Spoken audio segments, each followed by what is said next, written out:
Alors on me demande souvent: «Marcus, tu le chinois, mais lequel en fait?» Parce qu'en réalité, bah, il y a pas une seule langue chinoise. Le chinois, c'est un groupement de langues.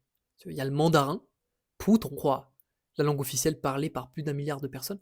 Il y a le cantonais, guangdonghua, la langue de Hong Kong, Macao, du sud de la Chine, une grande partie de la diaspora.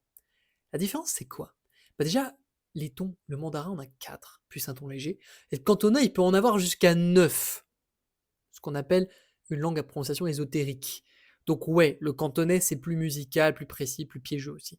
Et les sons, le mandarin finit souvent en voyelle, alors que le cantonais garde des sons durs, comme le pa, le ta ou le ok.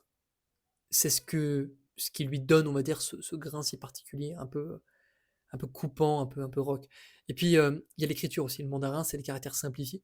Le cantonais, c'est les caractères traditionnels. C'est 2 systèmes, une même histoire. Alors, pourquoi est-ce que j'ai choisi d'apprendre les 2? Bah, parce qu'ils sont complémentaires. Le mandarin, c'est un peu la clé du monde chinois moderne, les affaires, les études, la politique, la culture nationale. Mais le cantonais, c'est un peu le cœur battant du Sud, si tu veux. C'est la mémoire, la diaspora, les films de Hong Kong et cette musicalité incroyable qu'aucune autre langue ne possède.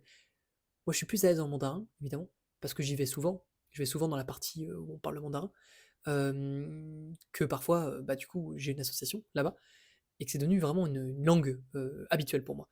Mais le cantonais, c'est un peu mon côté passion, respect, curiosité. C'est une autre porte vers la Chine, on va dire. Celle du peuple, du quotidien, du sud vivant. Donc apprendre les deux, c'est pas une question d'efficacité, c'est une question de profondeur. Comprendre la Chine, c'est pas juste parler sa langue, c'est comprendre ses accents, ses régions, ses mondes intérieurs. Et c'est ce que je fais et ce que j'essaie de faire. Ah, je suis Learning Marcus, je parle des langues, je monte des projets, je vis un peu comme je peux. Si t'as envie de voir la suite, c'est quoi faire. Like, abonne-toi, ciao.